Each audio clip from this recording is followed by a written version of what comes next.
हम सभी के पास अपने अपने दोषपूर्ण सुख होते हैं। यदि आपके पास नहीं है तो मैं आपको कुछ लेने की सलाह देता हूं। और बादशाह मेरे लिए एक है। शाहरुख खान पहले भारतीय अभिनेता हैं जिनके मैं वास्तव में दीवाना हो गया।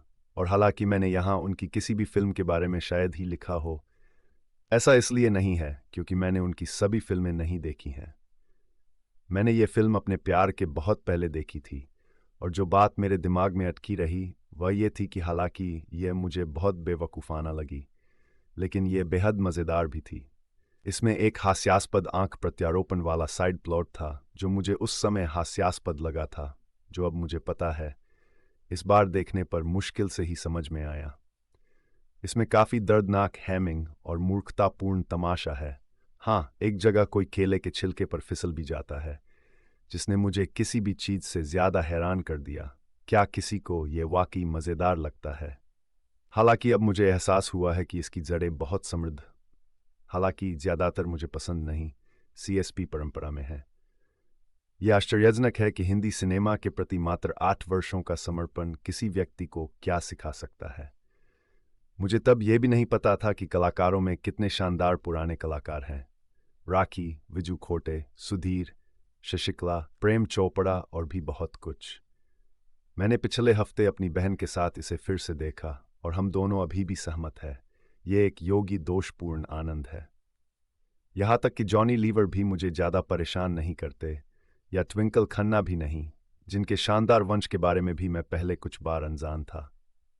शाहरुख अपने करिश्मे के बल पर इसे कामयाब बनाते हैं, और गाने, खासकर कोरियोग्राफी, भी बहुत मज़ेदार हैं।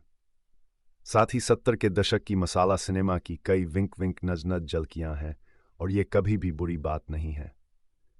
हम कहानी की शुरुआत गोवा से करते हैं, जहां की मुख्यमंत्री गायत्री बच्चन राखी, जो एक पूर्व महाराजा की बेटी हैं, लोगों के कल्याण के प्रति समर्पण और विरासत में मिली संपत्ति को साझा करने की निस्वार्थ इच्छा के कारण लोगों के बीच लोकप्रिय है। हालांकि हर कोई उसकी सार्वजनिक सेवा की सराहना नहीं करता है। उसने बेईमान और आपराधिक रूप से लापरवाह व्यवसायी थापर को अपना दुश्मन बना लिया है, जिसकी रिश्वत देने की कोशिश की वह निंदा करती है। वह अपनी कम कपड़े पहनी हुई महिला मित्र रानी, एक हत्यारे को किराए पर लेने के लिए बंबई भेजता है। बॉम्बे में हम निजी जासूस राज उर्फ बादशाह और उनकी टीम से मिलते हैं, जो मानिक चंद रजाक खान नामक एक बुरे आदमी पर स्टिंग ऑपरेशन करते हैं ताकि वे अपने ग्राहक से चुराए गए हीरे वापस पा सकें। मैं आपसे पूछता हूं, कोई ऐसी फिल्म को कैसे पसंद नहीं कर सकता जिसमें बुरे लोग पिम्प्ड आउट काउबॉय की तरह कपड़े पहने हों? बादशाह के सहकर्मियों में जॉनी लीवर और केवल इन्हीं तक सीमित नहीं शामिल है, और मेरी महान और चिरस्थायी खुशी के लिए सुधीर, हमेशा की तरह अपनी विनाशकारी मुस्कान बिखेरते हुए। राज बादशाह की विधवा मां शिकला को वास्तव में उसके चुने हुए पेशे से कोई मतलब नहीं है। वह चाहती है कि उसका बेटा पुलिस वाला बने, जैसा कि उसके दिवंगत पिता ने किया था। राज उससे अपने करियर को आगे बढ़ाने का मौका देने की विनती करता है, और ये वास्तव में आगे बढ़ने वाला है। नामक एक व्यवसायी उसे अपनी बेटी सीमा, ट्विंकल खन्ना, को उस आदमी से दूर करने के लिए काम पर रखता है जिसे वह सोचती है कि प्यार करती है, और उसकी सगाई उस आदमी से करवाती है जिसे झुनझुनवाला उसकी शादी करवाना चाहता है। राज किसी तरह अपने काम का पहला हिस्सा पूरा कर लेता है जब सीमा उसे थप्पड़ मारती है और वह अंधा होने का नाटक करता है। सीमा बहुत ही बेवकूफ़ है, और ट्विंकल ने इतना मेकअप किया हुआ है कि अगर वह अपने चेहरे के हाव भाव बदलती भी है तो आप नहीं बता सकते। मुझे कभी भी यह समझ में नहीं आता कि राज ने इतना बड़ा नेत्र प्रत्यारोपण का नाटक क्यों किया, लेकिन मुझे ये बात साफ है कि यह फिल्म का मेरा सबसे कम पसंदीदा हिस्सा है। झुनझुनवाला से मिले अपने काम के दूसरे हिस्से, सीमा को नितिन से शादी के लिए राजी करना, को पूरा करने के लिए राज को अब उसका दिल तोड़ना होगा। वह ऐसा करता है, लेकिन बादशाह डिटेक्टिव एजेंसी में कोई भी अपनी सफलता से विशेष रूप से खुश नहीं होता। अब हमें पता चलता है कि झुनझुनवाला खुद वह नहीं है जो उसने खुद को बताया था। वह सीमा का पिता नहीं है, बल्कि नितिन का पिता है। वह बैंक धोखाधड़ी का दोषी है और खुद को अभियोजन से बचाने के लिए अपने बेटे नितिन की सीमा से शादी पर भरोसा कर रहा है। और वास्तव में अब उसे सीबीआई एजेंट दीपक मल्होत्रा द्वारा गिरफ्तार कर लिया गया है।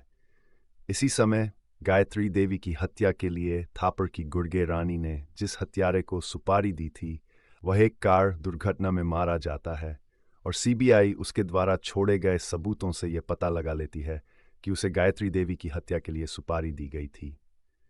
सीबीआई के प्रमुख एक ऐसे व्यक्ति को गोवा भेज रहे हैं जिसकी पहचान उनके और हमारे अलावा किसी को नहीं पता है, ताकि वह गायत्री बच्चन की रक्षा कर सकें और यह रहस्य सुलझा सकें कि कौन उनकी हत्या करना चाहता है। मल्होत्रा का कोड नाम है बादशाह और सीबीआई प्रमुख अपने लोगों को अगले दिन गोवा जाने वाली फ्लाइट के लिए उनके कोड नाम से टिकट आरक्षित करने का निर्देश देते हैं। राज को अपने हीरा व्यापारी पूर्व ग्राहक महिंद्रा अनंत महादेवन का फोन आता है, जिसकी सर्ववर्षीय बेटी को गोवा में उसके बोर्डिंग स्कूल से अगवा कर लिया गया है। अपहरणकर्ता उसकी सुरक्षित वापसी के लिए 20 करोड़ के हीरे की मांग कर रहे हैं और महिंद्रा चाहता है कि बादशाह और उसके आदमी उनकी ओर से उनसे बातचीत करें। उसने अगले दिन गोवा की उड़ान के लिए बादशाह के नाम से उनके लिए टिकट आरक्षित कर दिए हैं। एजेंट मल्होत्रा के साथ एक महिला काम करती है जिस पर वह पूरा भरोसा करता है। वह उसे भी गोवा में मिलने के लिए कहता है। जैसा कि आप कल्पना कर सकते, दो वास्तव में 3 बादशाह जल्दी ही आपस में मिल जाते हैं और हमारा अनाड़ी राज और उसके खुशमिजाज लोगों का समूह जल्द ही खुद को किसी ऐसी चीज में उलझा हुआ पाता है जो उनके जान से कहीं ज्यादा जटिल और खतरनाक है। ये सोचकर कि वह एक छोटी लड़की को उसके अपहरणकर्ताओं से छुड़ाने के लिए बात